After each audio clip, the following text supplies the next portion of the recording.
Bienvenidos y bienvenidas. Muchas gracias por acompañarnos en este evento sobre energía renovable, justicia energética y derechos humanos. Como sabemos, ante el cambio climático existe un acuerdo de la urgencia de una transición energética de los combustibles fósiles a la energía renovable. Dicha transición debe ser rápida y justa, pero queda un poco en el área a que nos referimos exactamente cuando hablamos de una transición que sea justa, y lo evidencia en la brecha entre los estándares internacionales en materia de derechos humanos, lo que está sucediendo en el terreno en relación con los grandes proyectos energéticos en América Latina. Desde 2010, el Centro de Información ha documentado más de 197 abusos a derechos humanos en el sector de la energía renovable, de los cuales el 61% de los casos ocurren en América Latina. Muchos de estos abusos son ataques en contra de personas defensoras de derechos humanos. Lo anterior evidencia la urgencia de analizar la transición desde un enfoque real de derechos humanos. Adicionalmente, un informe reciente del Centro de Información analiza las políticas de las empresas renovables en materia de derechos humanos y revela que existen brechas importantes entre los estándares internacionales y las políticas de las principales 16 empresas de producción de energía eólica y solar. De las empresas evaluadas, la mitad solo alcanzó una puntuación inferior al 10% en cuanto a contar con políticas en materia como la debida diligencia, derechos de los pueblos indígenas y comunidades afectadas, derecho a la tierra y el territorio, personas defensoras y otra materia. Es decir, las empresas renovables están a la par de otras empresas de alto riesgo como son la agroindustria y la industria minera. Esto nos enseña que se requiere más escrutinio en el sector de la energía renovable.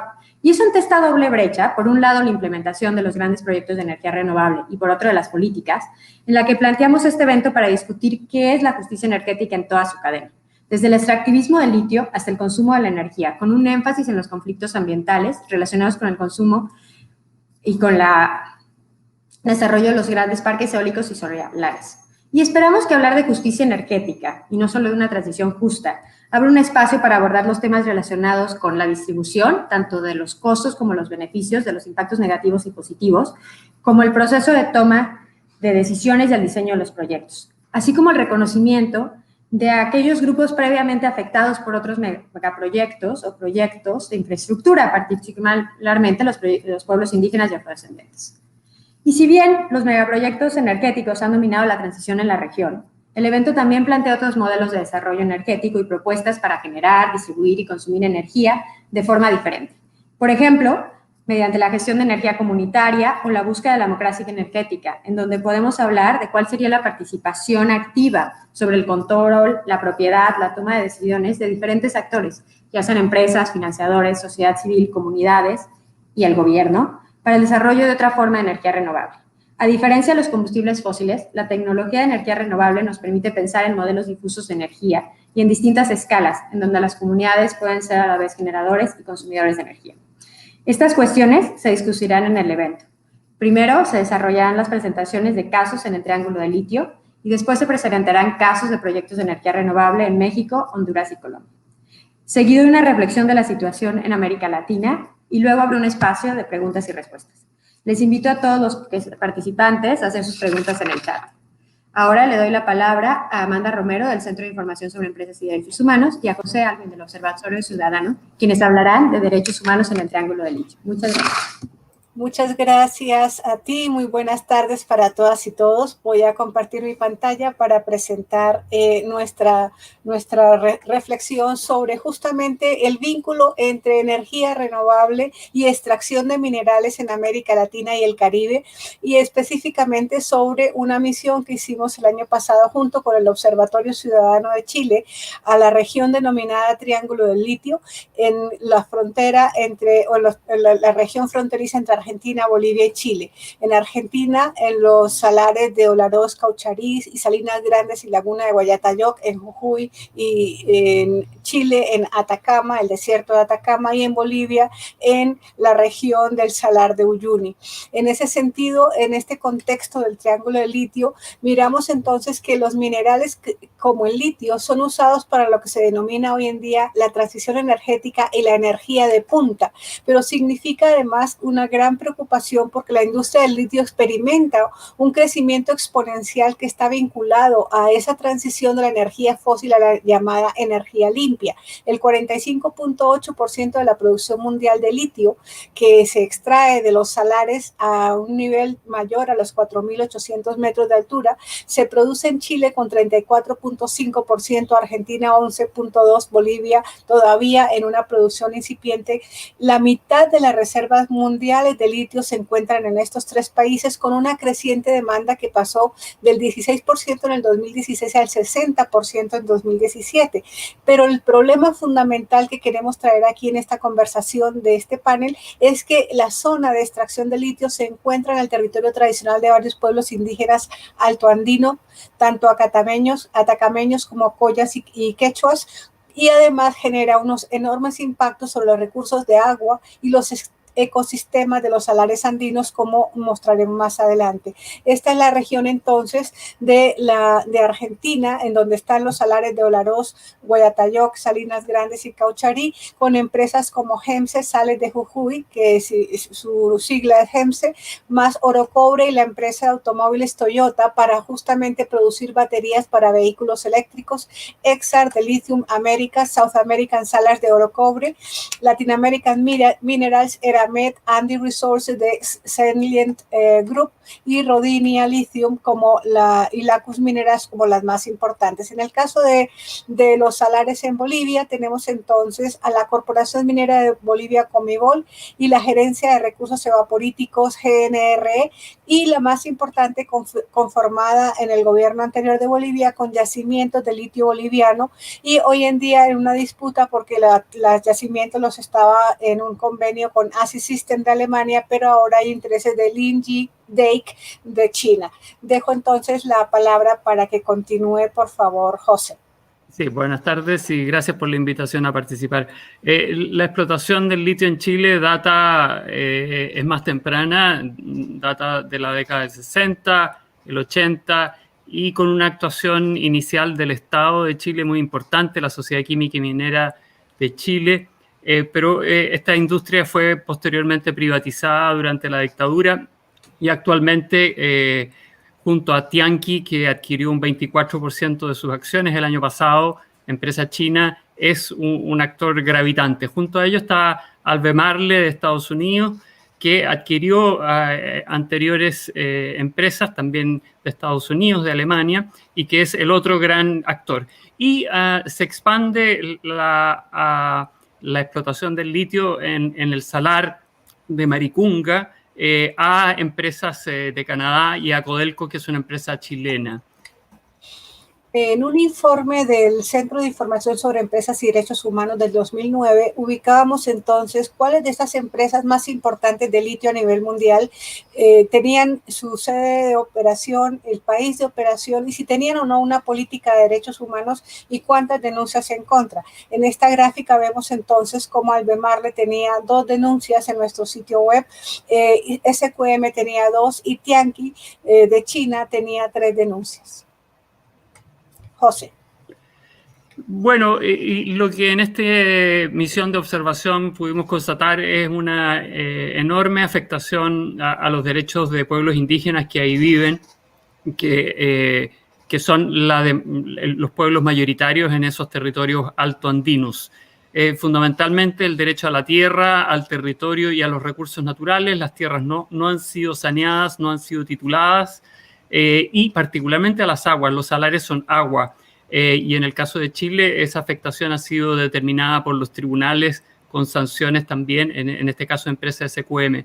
Por cierto, los derechos de autodeterminación, autonomía y autogobierno, en la medida en que los pueblos no pueden tomar sus propias decisiones y definir sus prioridades en materia de desarrollo. Y otro patrón común es que no hay procesos de consulta adecuados, y menos aún el consentimiento libre, previo e informado de acuerdo a estándares internacionales.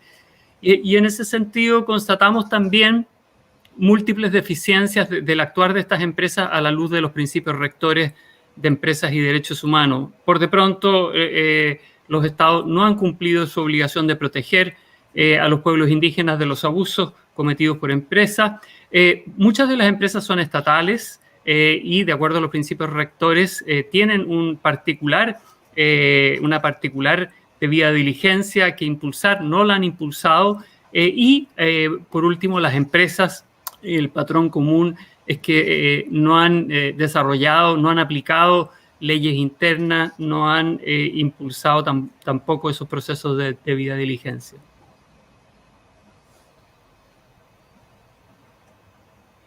Los retos entonces para una transición energética justa se basa, según nuestro punto de vista, también en la protección de los salares andinos y los derechos de los pueblos originarios y las comunidades indígenas que los han habitado milenariamente, por ser ecosistemas muy frágiles, pero además con una pregunta central que nos corresponde hacer.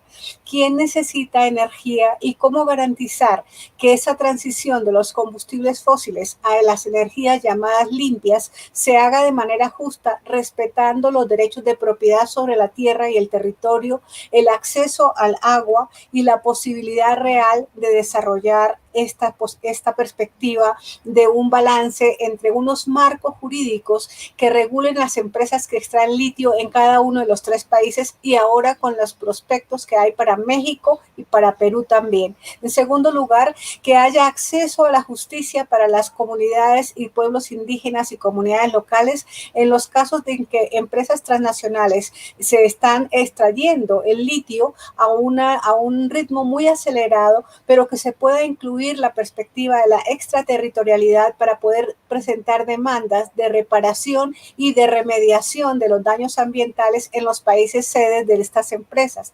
También que haya un acceso efectivo a recursos judiciales y extrajudiciales para proteger a las víctimas de la conducta comercial de empresas que se han centrado más en asuntos técnicos sobre mediciones de cuánto agua están gastando y los argumentos de que están recuperando el nivel y la capacidad de los salares.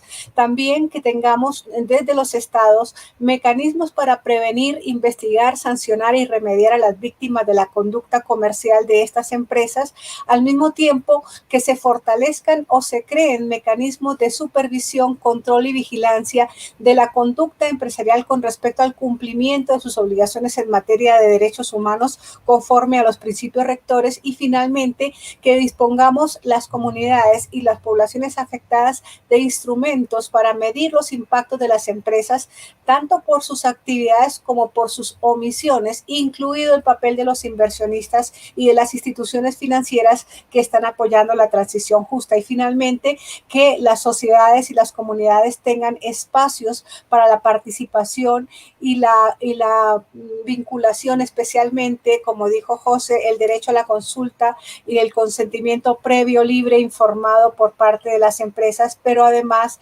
que encontremos incluidos enfoques diferenciales basados en el género, el origen étnico, la edad y la región geográfica.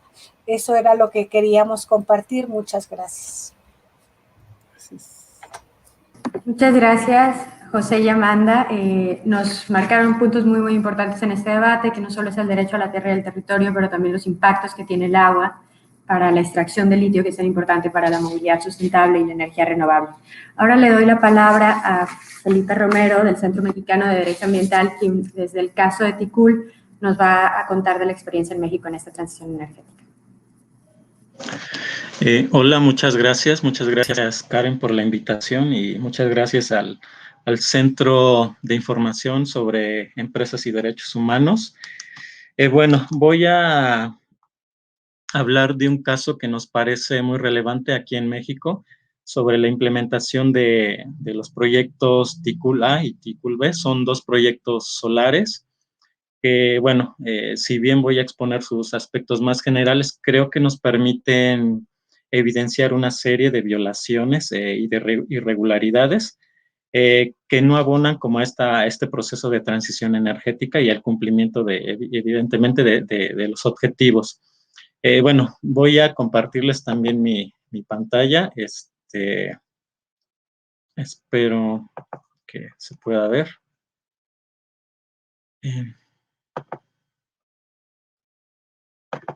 Okay. Espero que ya se esté viendo. Y bueno, lo primero quisiera comenzar señalando que se trata de 2 proyectos solares, Ticul A y Ticul B, como decía. Y, bueno, algunas de las características principales de este proyecto, de estos 2 proyectos, en realidad, si se ve en la imagen, pues son 2 proyectos que están juntos. Y bueno, por eso muchas veces hablamos de que en realidad se trata de un proyecto porque los promoventes pues son los mismos. Y bueno, este proyecto constituye o pretende la instalación de 1.183.500 paneles solares en una superficie de 674 hectáreas. Cabe decir que toda esta región es una región habitada por comunidades indígenas del pueblo maya. Es una región con un clima húmedo, cálido, y con temperaturas que alcanzan más allá de los 35 grados centígrados. Estos dos proyectos, algo relevante es que pretenden la remoción de la vegetación, que es selva media caducifolia y subcaducifolia, de más de 604 hectáreas de selva, ¿no? Entonces nos parece como algo realmente relevante. Y bueno, quisiera comenzar señalando algunos hechos también muy generales, pero que sí permiten evidenciar ciertas irregularidades. Primero, bueno, el territorio de la península de Yucatán tiene una posesión ancestral de las comunidades mayas, ¿no? Son estas comunidades que desde muchísimos años han vivido y han ocupado ese territorio y, bueno, tienen un modo de vida construido a partir de ese territorio. Y bueno, ese es más o menos a partir del 2015, cuando en la comunidad, bueno, en la región, en estas dos comunidades de San José y de Planchac, empieza a haber rumores de la instalación de un proyecto. No se sabía bien cuál, pero la gente comentaba de que era un proyecto para el cultivo de limones, de cítricos. En ese momento empezó a haber un acaparamiento de tierras y un interés por parte de ciertas personas de rentar tierras a las personas de las comunidades.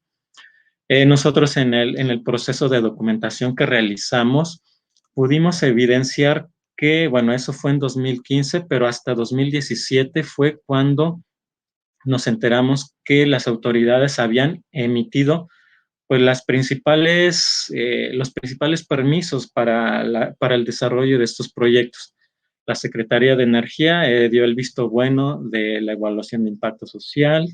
La Secretaría de Medio Ambiente autorizó el permiso de impacto ambiental de estos dos proyectos. La Comisión Reguladora de Energía dio el permiso de generación de energía para estos proyectos. Y entonces fue hasta 2016, más o menos, cuando estas comunidades se enteran que en realidad las tierras que estaban rentando no eran para un proyecto de limones, sino que era para un proyecto solar. En ese momento hubo muchísimos cuestionamientos por parte de las comunidades porque no tenían ningún tipo de información y ningún tipo de mecanismo para el acceso a la participación. Y en ese sentido fue que la Secretaría de Energía, ante la demanda de la comunidad, implementa un proceso de consulta previa. Y bueno, finalmente este proceso concluye. Hubo muchísimas irregularidades, muchísimas violaciones.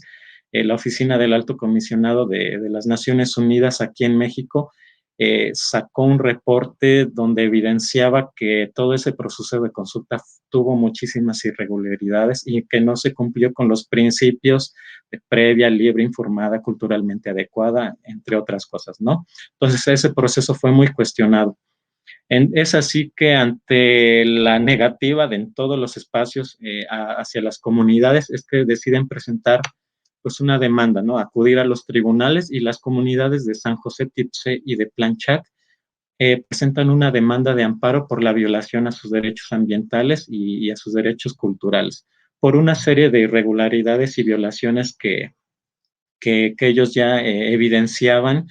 Por ejemplo, la fragmentación de los ecosistemas, la afectación a la biodiversidad y al suelo, afectaciones al mismo acuífero, porque este acuífero donde se localizan las comunidades tiene ciertas características que lo hacen muy vulnerable a la contaminación, afectación a los servicios ambientales, por la deforestación de 603 hectáreas o 604 hectáreas de selva, incremento de la temperatura local y del impacto por los huracanes. Eso es algo relevante porque la misma empresa promovente Vega Solar 1 y Vega Solar 2 reconocen que, bueno, primero estas dos comunidades, en el caso de San José, está situada en el área núcleo del proyecto y la comunidad de Planchac está situada en el área de influencia directa del proyecto. Es decir, estas dos zonas son las regiones donde los impactos ambientales se van a resentir con mayor fuerza, ¿no? Entonces, es algo muy relevante.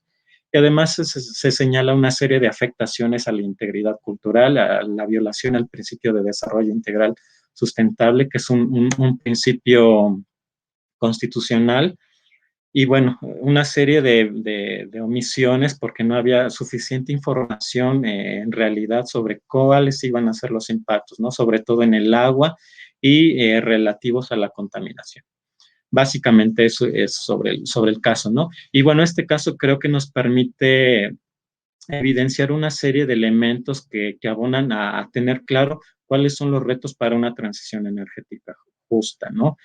Una transición que permita a la vez un desarrollo sostenible, pero también que respete los derechos humanos de las comunidades, ¿no? Creo que eso nos parece muy, muy importante y que en este caso no se ha dado y es un caso que nos parece relevante porque ejemplifica lo que ha pasado en otras regiones de México, como la región del Istmo de Tehuantepec en Oaxaca y ahora en esta otra región del caso del que les comento, ¿no? Entonces nos parece que en primer lugar no se han respetado estos mecanismos de acceso a la información y a la participación, donde las comunidades tendrían que ser participantes activas y, bueno, no se han respetado.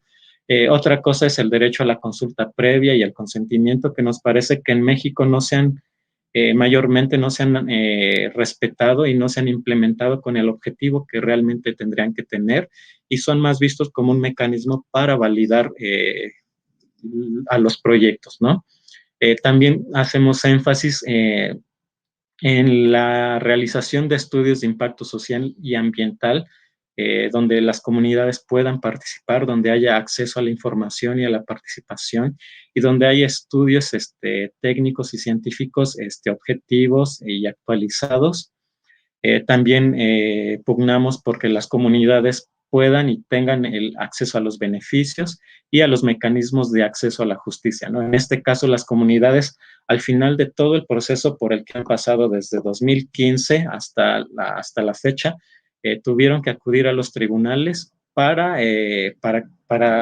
hacerse escuchar, ¿no? Y aún así estos procesos legales han sido muy, muy complicados, ¿no? Otra cosa es relativo al papel de las empresas. Nos parece que ya el índice de energía renovable y derechos humanos que publicó el CIED dice muchísimo. La mayoría de las empresas no cumple plenamente con su responsabilidad de respetar derechos humanos, ¿no? Entonces nos parece que tendría que ir hacia allá pues todos los retos para que nosotros podamos tener pues una transición justa.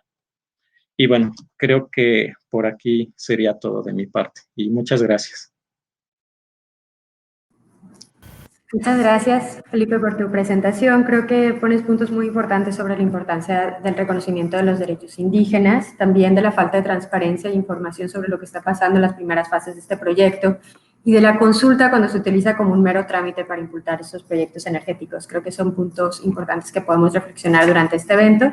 Y bueno, ahora le doy la palabra a Nidia Castillo, de la Red de Abogadas Defensoras de Derechos Humanos de Honduras, quien nos va a compartir otro proyecto fotovoltaico de Los Prados en Choluteca. Gracias.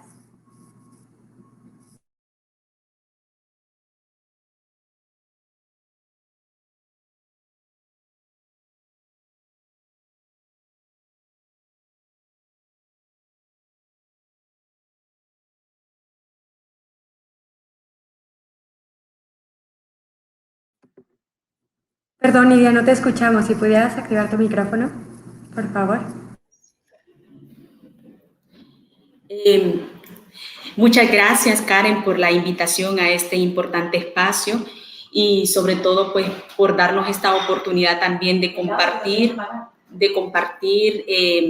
una problemática real que está ocurriendo en Honduras y es en relación al megaproyecto fotovoltaico Los Prados. contratos fraudulentos, energía cara. En este momento voy a compartirles una presentación para... Vamos a ver.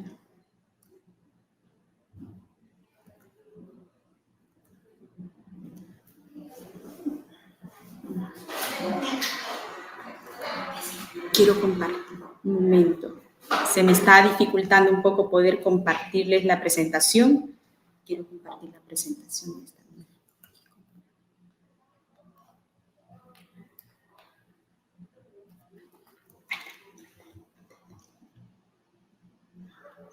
Hay que preguntar a ellos si están viendo. Sí, creo que puede compartir. Karen, ¿están viendo la presentación? No.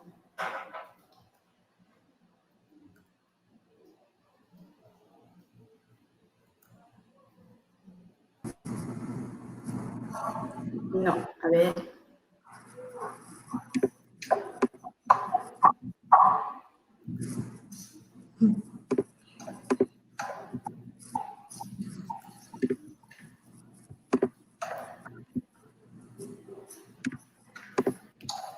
Juani, querida, no puedo compartir esta, mira.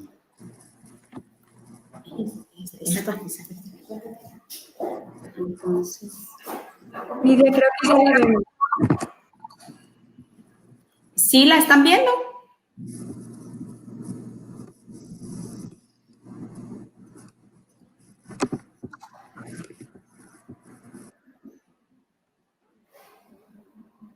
Creo que no, pero si quieres podemos empezar con la ponencia en lo que tratamos de ver cómo la proyectamos.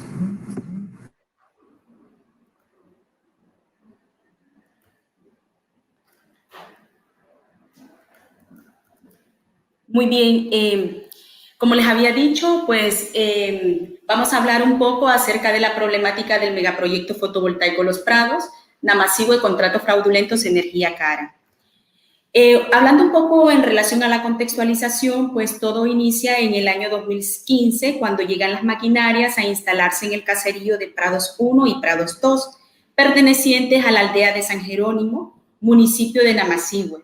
Pues evidentemente estamos hablando de dos caseríos que pertenecen a un municipio de Namasihue que integran el departamento de Choluteca y que son comunidades altamente pobladas, donde se cuenta con una población de 32.675 personas y la mayoría de sus ubicantes se encuentran en el área rural. Cabe mencionar que anteriormente estos dos caseríos ya habían sido fuertemente golpeados por la instalación de otros dos proyectos en relación al cultivo del camarón y a la siembra de caña, que a consecuencia de ello, pues, se talaron grandes cantidades de hectáreas. Cuando hablamos del megaproyecto fotovoltaico Los Prados, lo estamos relacionando con un proyecto de energía solar que tiene como principal objetivo instalarse en un predio donde ocupan más de 3.000 hectáreas de terreno. Entonces, esto evidentemente da como consecuencia en generar un impacto ambiental en contra de los comunitarios. Según los intérpretes y compositores líderes ambientalistas del caserío de Prados 1, don Leonardo Amador, quien es actual presidente de la Junta Directiva, pues, y Alberto Ulloa, pues en su ocasión dicen lo siguiente: en un 4 de enero del año 2016 daba comienzo una huelga por lo que quieren hacer. Los Prados 1 y Prados 2 no quieren que hayan planta, les pedimos por favor, alcaldes y diputados y al gobierno central que consulten con el pueblo, que es la base fundamental. Entonces, frente a la instalación de estos proyectos, los comunitarios empiezan a organizarse. Y evidentemente es en el 2017 donde se dan inicio a los procesos de criminalización. Las empresas de energía fotovoltaica reaccionan frente a las manifestaciones, a la oposición a este proyecto inconsulto y empiezan a presentar requerimientos fiscales donde más de 34 líderes comunitarios empezaron a ser acusados por el delito de coacción y amenazas en perjuicio de la empresa. Y es justamente en la fecha del 29 de noviembre del año 2018 donde asesinan a uno de los principales líderes que inició todo un movimiento de concientización en relación al proyecto, Reinaldo Reyes Moreno. En el 2019, pues se desarrolla una consulta, ya que lastimosamente los comunitarios no estaban siendo consultados por la instalación del proyecto, motivados por la alcaldía municipal. Entonces, estos, con el apoyo de las organizaciones de sociedad civil, empiezan a organizarse y realizan lo que es una consulta, donde más de 15,000 personas participaron en el proceso y el 97% de la población afectada dijo no a la instalación de los proyectos fotovoltaicos y a ningún otro proyecto de carácter extractivista. Y es en el 2019 donde inicia el trabajo de litigio estratégico.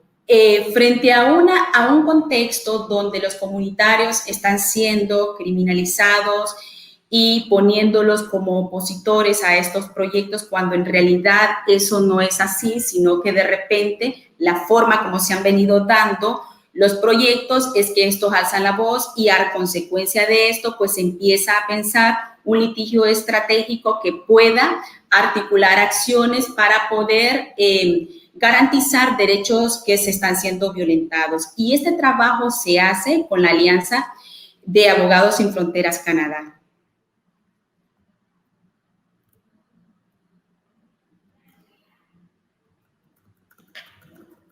¿Por qué nosotros consideramos que este es un proyecto que está fuertemente vinculado por actos de corrupción y violación a los derechos humanos?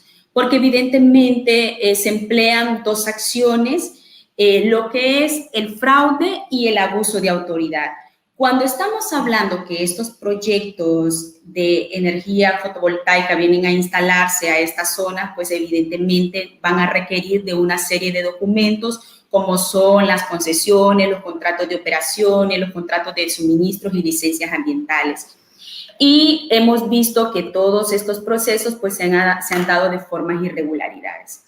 En el caso del fraude, pues se ha identificado que el caso se constituye a un nivel de simulaciones para incurrir en el error. Y en este proceso hay una serie de simulaciones y omisiones por distintas instituciones del Estado que fueron necesarias para poder adquirir los contratos de manera fraudulenta. El contrato fue firmado sin que las empresas beneficiadas cumpliesen con las capacidades técnicas y financieras mediante el representante de la Serna. Y cuando hablamos de abuso de autoridad, evidentemente, pues estamos frente a autoridades, servidores públicos que, aprovechándose de sus cargos y de sus funciones que tienen, abusan del poder de los mismos para satisfacer ya sean intereses personales o de terceros allegados a ellos. En este caso, cabe mencionar que el día que el Congreso aprueba los contratos, no estaban habilitados para legislar y tampoco se realizaron los 3 debates legislativos para la aprobación de los contratos y mucho menos pues se constató la dispensa de los debates.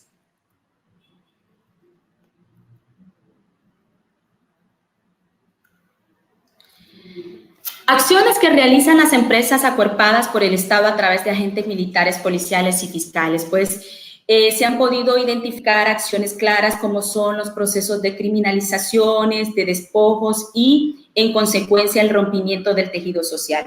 Cuando hablamos de los procesos de criminalización, estamos frente a una situación donde la empresa ha presentado 3 requerimientos fiscales, 2 a mediados del año 2017 y el último en el año 2019. Entonces, como había dicho anteriormente, esto pues prácticamente son acciones que se dan teniendo como objetivo la desarticulación de las luchas sociales y también como para presentar a estas personas que defienden los bienes comunes y los recursos naturales como personas opositoras al desarrollo, como personas que se están oponiendo al crecimiento y desarrollo de sus comunidades, pero vemos que en realidad se oponen a las formas como se están dando los procesos para la instalación de estos proyectos, ya que no son consultados, ya que son procesos que traen consigo acciones violentas como de despojo, porque de igual manera, a través de estas acciones buscan interrumpir los procesos de crecimiento dentro de las comunidades, arrebatándole los principios y los valores comunitarios, generando división. En consecuencia, trae consigo lo que es un rompimiento del tejido social. Y cuando hablamos de estas acciones que se realizan por parte de las empresas y representantes de las fuerzas militares y policiales, como también jueces, fiscales, pues trae consigo fuertes violaciones a los derechos humanos, entre ellos las violaciones contra los derechos civiles y violaciones contra los derechos económicos, sociales y culturales. En los derechos civiles, pues evidentemente vemos que a través de estas acciones se atenta fuertemente con el derecho a la vida, a la libertad de expresión, el derecho a que se le respete su integridad física, psíquica y moral, la libertad de asociación y reunión, derecho a la manifestación y el derecho a la participación. Porque son comunidades que no están siendo consultadas, y violaciones a los derechos económicos, sociales y culturales. Tenemos que evidentemente son megaproyectos que generan un impacto fuerte contra el ambiente, contra el derecho al agua y la autodeterminación de los pueblos, como también el derecho a la cultura y al patrimonio de su propia identidad. Se ha podido identificar actores implicados en este proceso. Tenemos a los diputados del Congreso Nacional y Secretaría de Estado, los funcionarios públicos, la Comisión Nacional de Energía, la Serna y Junta Directiva de la ENE, de la Empresa de Energía Eléctrica, empresarios, también las empresas implicadas, como lo es la Fotosol, las generaciones energéticas, empresas de energías sureñas, energías solares y los prados, y también como actores implicados, financiadores internacionales, incluyendo bancos de Noruega y Suecia. ¿Cuáles son esos deseos recogidos desde el seno de las comunidades afectadas? Pues en lo político y social, que se reconozca, que se conozca a nivel nacional e internacional las prácticas de despojo, corrupción, violencia y criminalización estatal y empresarial en los contratos de energía fotovoltaica, como también que el Estado impulse políticas públicas participativas e incluyentes que garantice y respete el desarrollo social y económico de las comunidades. En lo jurídico, la cancelación de los 5 contratos de operación y de los 5 contratos de suministro, el cierre de los procesos penales contra las y los defensores y, pues, evitar sentar un precedente legal de responsabilidad empresarial que sirva como jurisprudencia a nivel nacional y como derecho comparado. Y en lo ambiental, pues, la reparación de los daños. Muchas gracias, Nidia. Por problemas que tuvimos técnicos, creo que lo vamos a tener que dejar ahí, pero vamos a volver en las preguntas para seguir discutiendo este caso. Y yo creo que es muy importante lo que pones en la mesa sobre la criminalización a las personas defensores y recordar que el sector energético es el tercer sector con más ataques a estas personas en América Latina. Entonces, le doy ahora la palabra a Johanna Barney, que trabaja en Estudios para el Desarrollo y la Paz de Colombia, que nos va a presentar una tecnología diferente y ella va a hablar de proyectos. Hola, muchas gracias. Voy a tratar de ser lo más rápido posible, veo que estamos cogidos. Mi nombre es Johanna y la idea es que les voy a mostrar hoy lo que está ocurriendo en La Guajira. A ver,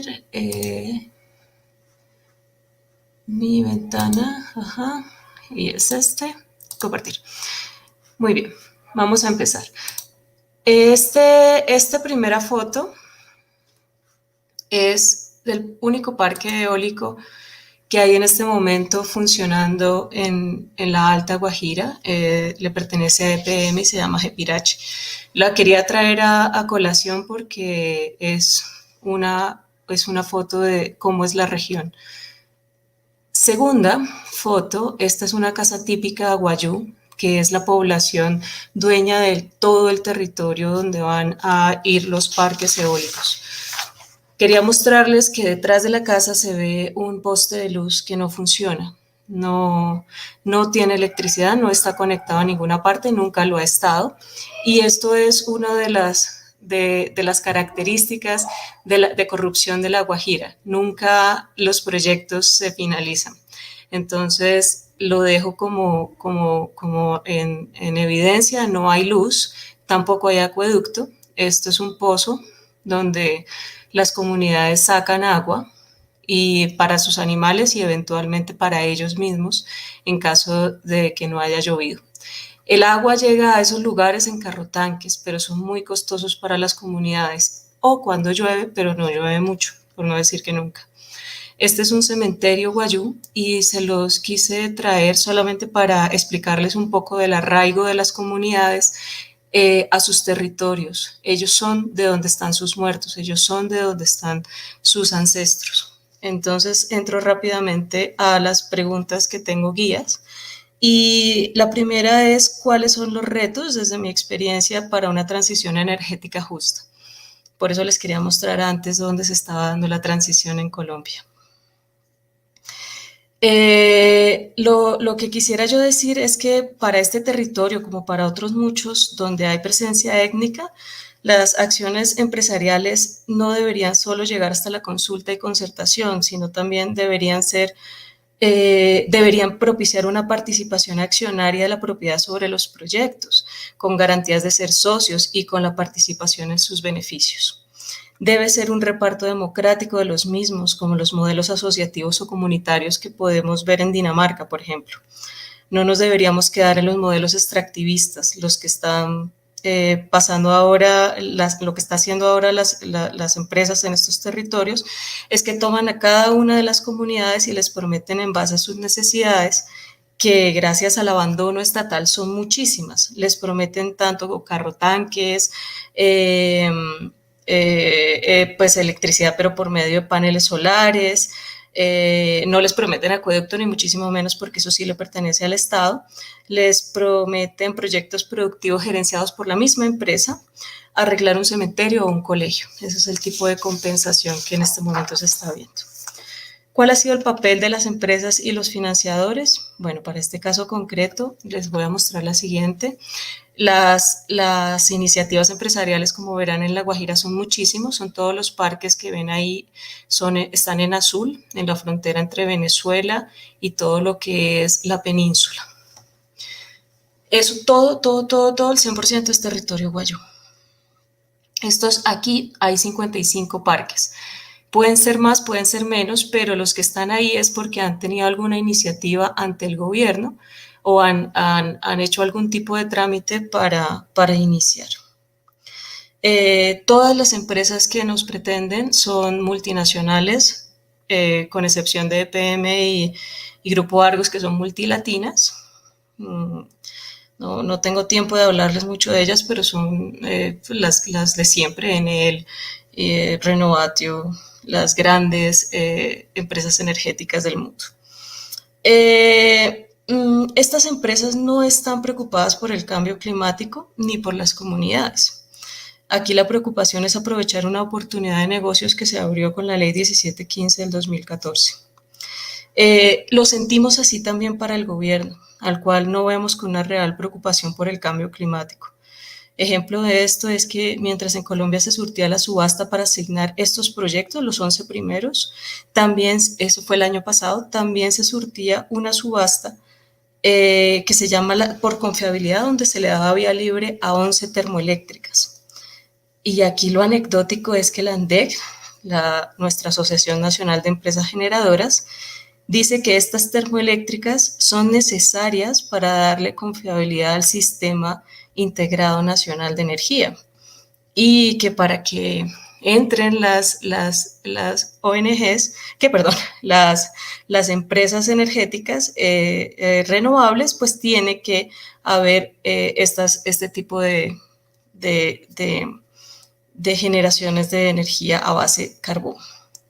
Aquí cabe aclarar que Colombia ha sido un gran productor de carbón. Aquí mismo La Guajira lleva más de 30 años explotándose carbón con la mayor mina de cielo abierto que hay en el mundo, que es Cerrejón.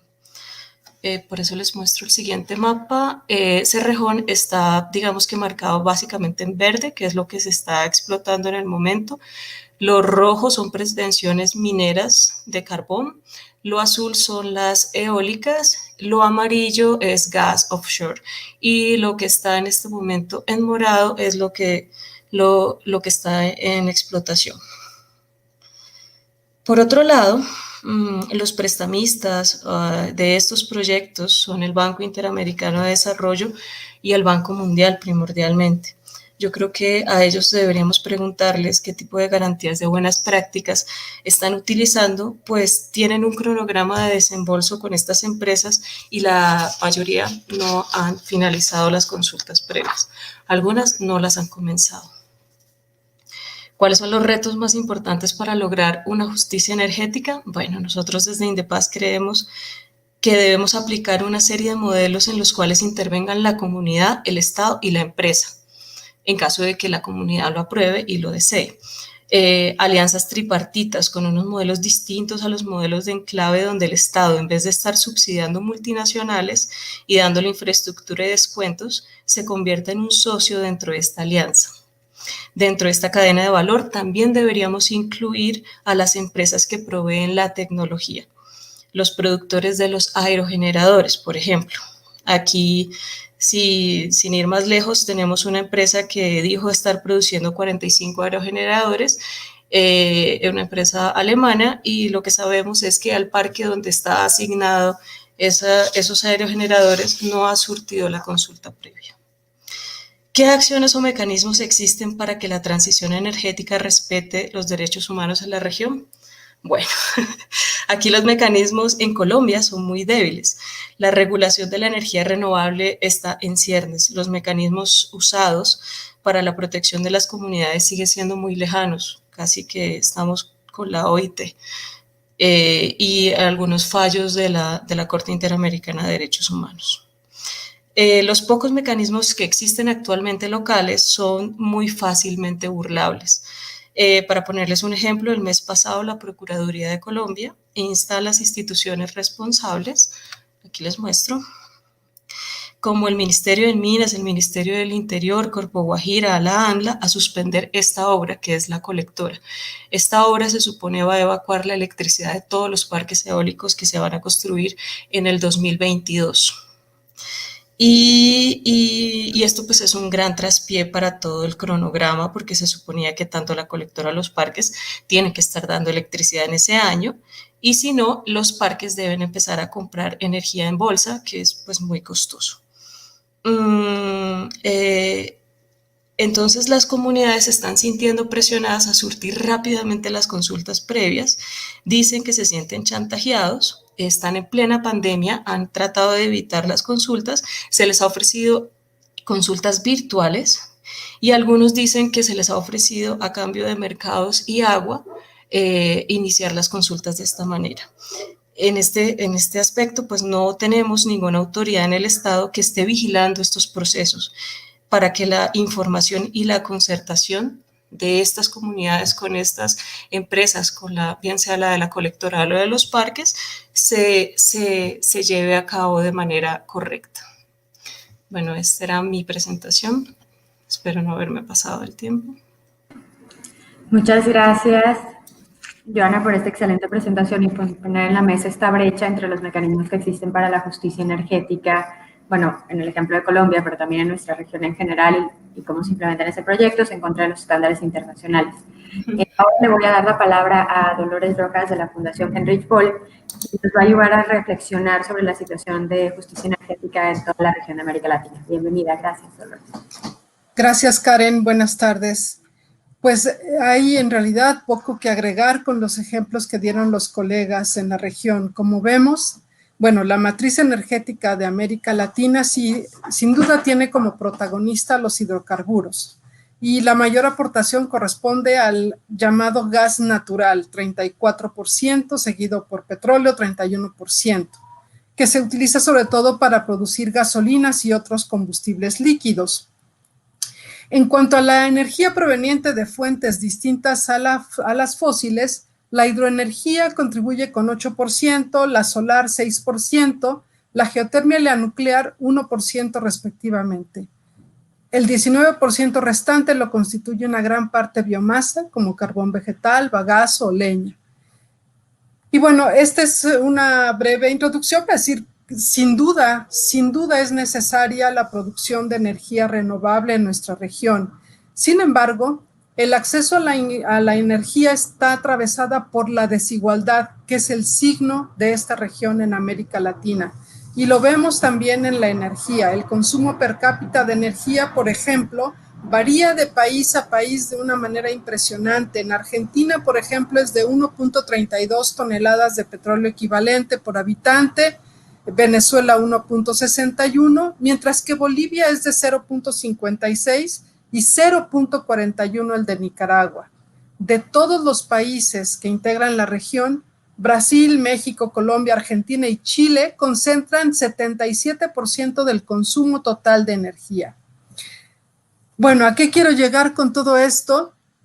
Es que justo este anclaje a las energías fósiles está atravesada por la desigualdad en el acceso a la energía y al uso y la calidad de los servicios energéticos en el hogar.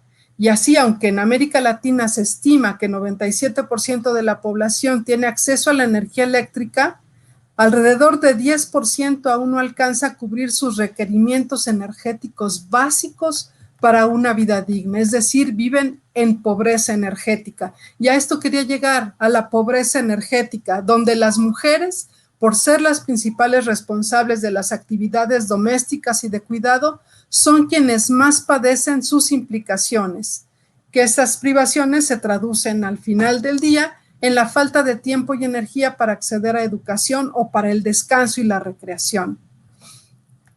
Entonces, como ya hemos visto, es necesario, sí, es urgente tomar en cuenta las consecuencias ambientales de la producción y del consumo de energía, y no debe soslayarse su costo social.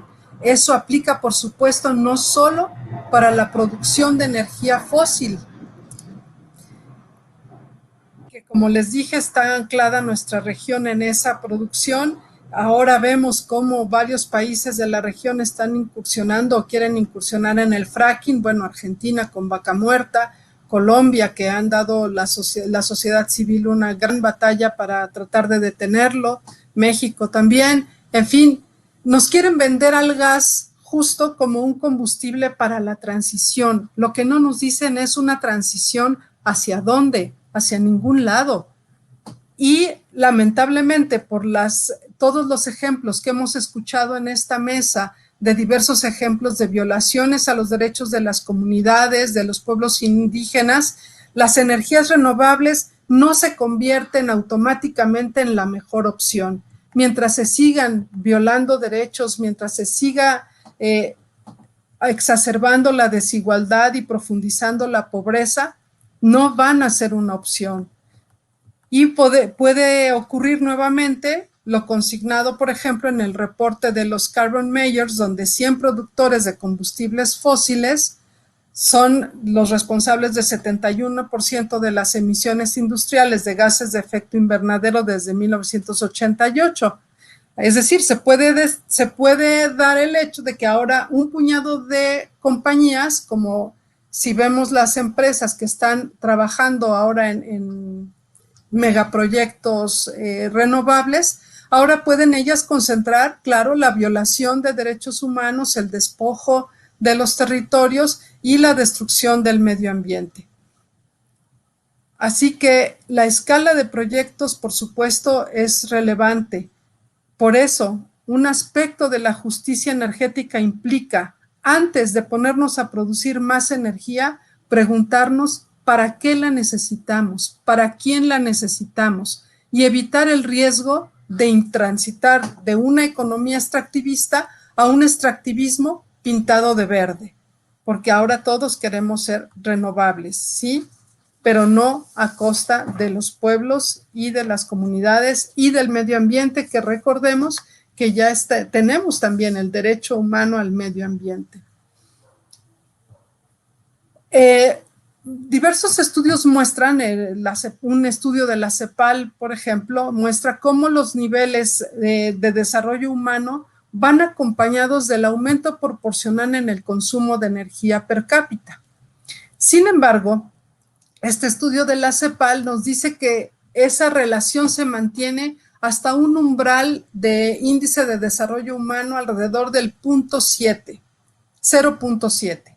Al cruzar este umbral, o sea, 0.7 de índice de bienestar humano, es un punto, digamos, que mantiene, sí se eleva y eleva el bienestar. Sin embargo, a partir de ahí, el consumo de energía per cápita se dispara sin que eso signifique bienestar.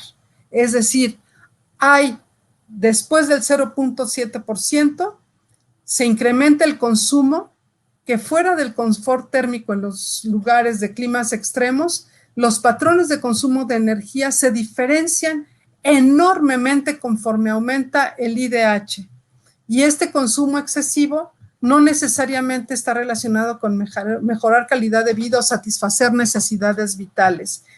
Está, sobre todo, ligado con modos de vida de consumismo, modos de vida en efecto, una publicidad, un consumismo y una comercialización excesiva de mercancías. Eso también, digamos, viendo el punto bueno, nos indica que hay una oportunidad para explorar más los caminos para reducir el consumo de energía antes de simplemente decidir que hay que producir más. Entonces, para poder hablar de justicia energética, es necesario abatir la desigualdad en el acceso a energía limpia, segura, adecuada. Y aquí sí las energías renovables, pero descentralizadas, la generación distribuida de energía sí puede ser una opción para abatir esa pobreza energética. Y al mismo tiempo debemos consumir menos energía. Y aunque parezca una contradicción, es decir, quienes tenemos acceso a una energía de calidad suficiente, tenemos que evitar incrementar el consumo. Por eso, los patrones de consumo donde se está impulsando, por ejemplo, los vehículos sí eléctricos, pero para movilizar a solo una persona, todo esto que es a nivel individual va a llevarnos irremediablemente a aumentar el consumo de energía. Tenemos que poner el bienestar común en el centro, la salud pública en el centro, el medio ambiente en el centro, para poder hacer una transición justa, no solo energética. Tenemos que hacer una transición energética, alimentaria, una transición de nuestro sistema de producción, distribución y consumo de vida. Aquí lo dejo. Muchas gracias.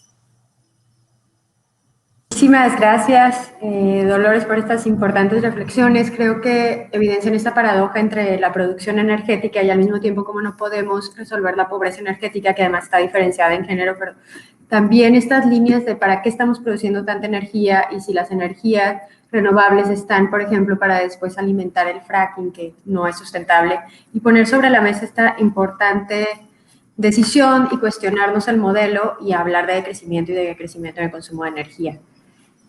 Bueno, pues muchas gracias a todas y todos los panelistas. Yo voy a abrir el foro para que todos respondamos a las preguntas desde el público, y entonces creo que voy a empezar con las preguntas que están dirigidas a todas y a todos, que creo que la primera, que es una pregunta sobre si la oposición de estas comunidades que se enfrentan a los grandes proyectos eólicos y solares es por los potenciales impactos que tienen estos proyectos energéticos, sobre todo los eólicos y solares, o por la falta de consulta. Eso como lo pongo sobre la mesa como la primera pregunta. Y antes de que respondan, voy a poner también la segunda, que le hicieron varias veces, y es si alguien puede hablar de los estándares para distribuir los beneficios con las comunidades en los proyectos de energía renovable, y si podrían poner ejemplos de otros países o de sus países en donde esto se haga de una forma correcta.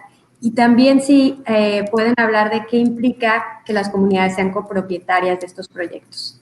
Bueno, les doy la palabra a nuestros panelistas. Pues no sé si empiezo yo. Sí, por favor.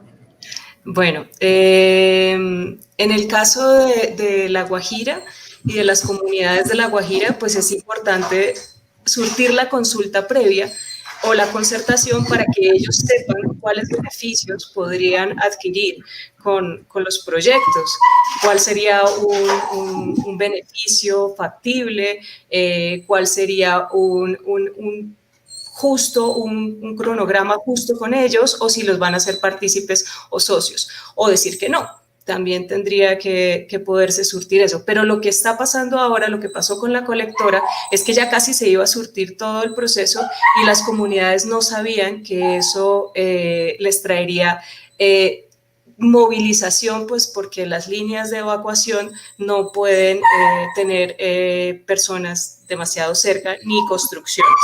Entonces, esto sería como importante, que la consulta se hiciera de manera que la información se le diera a las comunidades para que esas decisiones las pudieran tomar ellos.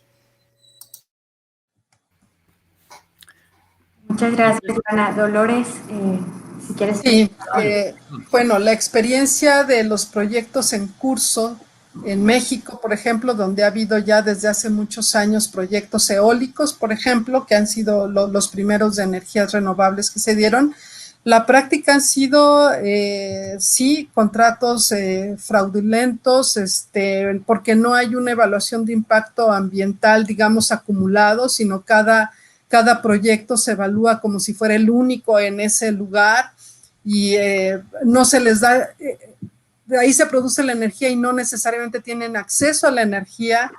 Un lugar donde es, en el caso de México, un lugar con temperaturas muy altas, por ejemplo, y entonces tienen que pagar dinero para por lo menos ventiladores, y no se diga aire acondicionado, que es como prohibitivo, y no tienen acceso a luz barata cuando ahí se está produciendo, en efecto, porque hay desplazamiento de los lugares por esta cuestión de la energía y las radiaciones, etcétera, porque no tienen acceso a esos lugares para producir otras cosas, llevar animales a pastar, qué sé yo, quedan en realidad, aunque se supone de ellos, quedan cercados y quedan fuera de esos terrenos, ya no tienen acceso.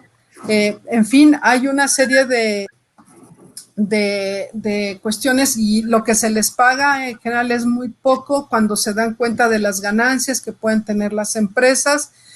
Hay una desigualdad de entrada, ¿no? Tanto en información como en los beneficios. Y entonces, desgraciadamente, digamos que inoculan a las comunidades contra las energías renovables, ¿no? Yo ahí lo dejo como una práctica que se ha visto a nivel general con las eólicas, pero pareciera que es el signo de... Puedes ponerle eólicas, puedes ponerle fotovoltaicas, puedes ponerle minería y va a ser el mismo esquema.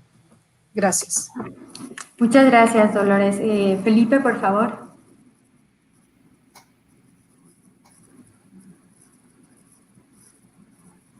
Tu micro, Felipe. Bueno, Felipe, muchas gracias. Muchas gracias, Karen. Coincido con lo que comenta mi compañera Dolores respecto de lo que pasa aquí en México. Creo que yo abonaría diciendo que uno de los principales elementos por los cuales las comunidades se oponen es por la forma en que estos proyectos se implementan en las comunidades. Por la forma, señalando y resumiendo que al final de estos procesos, ¿no? de la implementación de estos proyectos energéticos, son las comunidades más vulnerables las que están pagando como o se están quedando con esta falta de beneficios. Si uno se pone en los pies de las comunidades, pues es una comunidad que nunca se entera de qué proyecto va a ponerse en su comunidad, que es la que tiene los efectos adversos de los impactos ambientales, la que tiene afectaciones a su integridad cultural y que no tiene ningún tipo de beneficios, y después los mecanismos de acceso a la justicia pues se le niegan. Entonces, en ese sentido es que por eso muchas de las comunidades no están de acuerdo con este tipo de proyectos. Yo pensaría, más allá del fondo, es por la forma, ¿no? En cómo se están implementando los proyectos, porque muchas de las comunidades han sido claras en decir, nosotros sí estamos a favor de los proyectos, no tenemos nada en contra, sin embargo, aquí la forma en cómo se hizo el proyecto, pues no nos parece. Y bueno, ahí la dejaría. Muchas gracias, Felipe, por estas reflexiones. Le voy a dar la palabra ahora a Nidia. Y Nidia, además de contestarnos estas preguntas, a ti, si nos pudieras compartir, por favor, porque también nos decían las y los participantes, si tienes información o existe un informe sobre estos ataques, sobre estas violaciones de corrupción y fraude, en el caso que presentaste, por un lado, y si podríamos reflexionar, y esta pregunta es para ti, para todos, ¿qué pasa con el derecho a la participación de las comunidades cuando no son indígenas? Si pudieras activar tu micrófono, por favor, Nidia. Gracias. Gracias, Karen, gracias. En el caso megaproyecto fotovoltaico Los Prados, pues evidentemente estamos hablando de comunidades que no son indígenas, pero esto en ningún momento pues les coarta ese derecho a la participación. Evidentemente también Honduras es un estado que tiene leyes especiales. Entonces, en este caso, pues la ley de municipalidades les da esa facultad a los comunitarios que participen a través de figuras como, por ejemplo, del plebiscito y el referendo y la misma Constitución de la República. También avala ese derecho fundamental como lo es la participación. Pero aparte de eso, hemos visto también, ¿verdad?, que las comunidades que no son de pueblos indígenas están iniciando este tipo de acciones de autoconsultarse y que son respaldadas por organizaciones civiles para fomentar y fortalecer este derecho a la participación, porque sin duda es una acción también de carácter democrática. Entonces, ¿qué significa? Que si estas acciones se vienen practicando en nuestras comunidades, entonces también a través del derecho consuetudinario tiene que recogerse y también tiene que avalarse por las respectivas autoridades. Es decir, en este caso, la alcaldía municipal, que es la representante, la autoridad principal de pequeños gobiernos independientes que gobierna estas comunidades, así por decirlo, entonces está en la facultad y en todo el derecho de reconocer estas consultas que se realizan. Como lo decía en un principio, ¿verdad?, que estas comunidades realizaron lo que fue todo un proceso de consulta donde participaron más de 15,000 pobladores y que evidentemente manifestaron que estaban en contra de la forma, como bien lo decía Felipe, la forma como se vienen a implementar estos proyectos porque no son consultados. Y pienso que ese derecho es fundamental. Cuando se vulnera ese derecho, pues obviamente pone en riesgo otros derechos que van intrínsecamente ligados al mismo. Eso por un lado. Y en relación a lo del informe, pues sí, este caso, megaproyecto fotovoltaico, cuando lo estamos relacionando con un caso vinculado con fraude y con delitos de abuso de autoridad, es porque evidentemente hay un informe que está debidamente argumentado y que recoge toda esta información donde de manera categórica hace mención, ¿verdad?, cuáles son esas acciones que ha realizado las empresas que mencionamos, qué acciones han realizado, qué abusos se han cometido, tanto en el otorgamiento de licencias ambientales, que decíamos que en un principio pues se le dio al proyecto la categoría 2, pero conforme al estudio que se ha venido realizando, hemos visto del tremendo impacto ambiental que este proyecto ha ocasionado y que por lo tanto no estaría en una categoría 2, sino que en una categoría 4, pero que todo ese proceso fue omitido por las respectivas instituciones que al momento de emitir esos licenciamientos, pues obviaron todos estos procesos. De igual manera, cuando hablamos de los contratos de operación de suministros y de los mismos contratos que fueron otorgados por el Congreso Nacional, que asimismo fueron contratos que se otorgaron cuando estaban de forma inhabilitada. Entonces, el informe es bastante... Muchas gracias por compartir estos datos del informe. yo creo que se lo podemos hacer circular a los participantes que están en el foro. Por desgracia, ya casi no nos queda nada de tiempo, entonces le voy a dar nada más la palabra a José y después a Amanda. Y nada más si ustedes en su participación también pudieran abordar otra pregunta que es muy específica al litio y algún ejemplo y hablar de los impactos y de las evaluaciones de impacto ambiental relacionadas con la extracción de litio. Muchas gracias. Gracias. Bueno, la oposición se da por múltiples razones que han sido señaladas y sobre todo por el conocimiento de los severos impactos y de la imposibilidad de mantener los patrones de vida y cultura. Y por cierto, por las formas en que estos proyectos son impuestos. En cuanto a los estándares de los proyectos de energía renovable no son diferentes a los en general, porque son de gran envergadura, a los de grandes proyectos de inversión susceptibles de causar gran impacto. Y si se trata de pueblos indígenas, eso requiere no solo la consulta, sino también el consentimiento libre, previo e informado. El criterio del consentimiento, además, es un criterio que diversos organismos internacionales ya han incorporado, no solo para pueblos indígenas, sino que también para comunidades campesinas y otras comunidades locales, de modo que no solo debe ser visto como un criterio aplicable a pueblos indígenas. Ahora, la participación en los beneficios es un derecho que lamentablemente ha sido distorsionado porque ha sido un mecanismo a través del cual se ha manipulado la voluntad de las comunidades para, a la postre,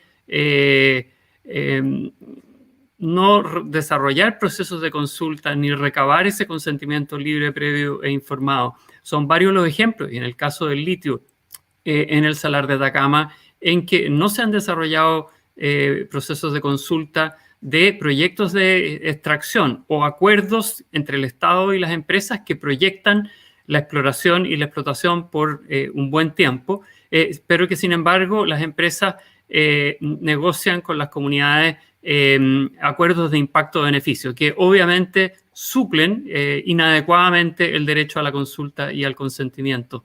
Y bueno, dejo la respuesta sobre el rol del Estado, tal vez Amanda, por el tiempo. Gracias. Gracias, José. Solamente quiero decir que no es solamente el tema metodológico de cómo se hace la asignación de concesiones y licencias a proyectos que afectan a las comunidades, sino también de quién tiene el control, el manejo y la distribución de la energía en América Latina y el Caribe, como lo señaló Dolores. En ese sentido, creo que desde la fase de diseño, las comunidades deberían tener el derecho a poder diseñar, controlar, manejar y distribuir energía, como el ejemplo que nos ponía Joana sobre Dinamarca, en donde las energías fotovoltaicas o las energías solares o las energías eólicas están en el control también comunitario.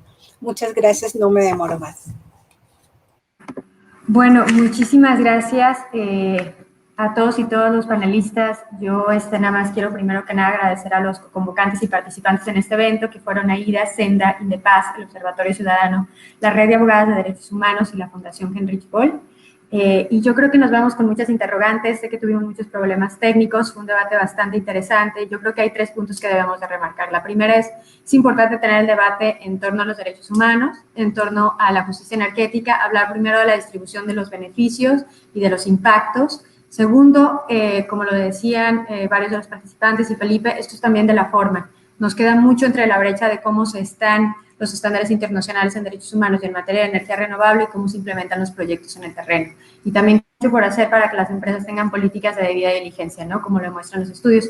Y por último, este tema que también nos compartía Dolores, de tenemos que repensar cómo se está consumiendo la energía y para qué, ¿no? Entonces, poner sobre la mesa, también esto decía Joana, otros modelos de energía, pero también la posibilidad del decrecimiento energético. Y bueno, pues entonces con eso cerraríamos la sesión. Muchas gracias a todos y a todas. Gracias.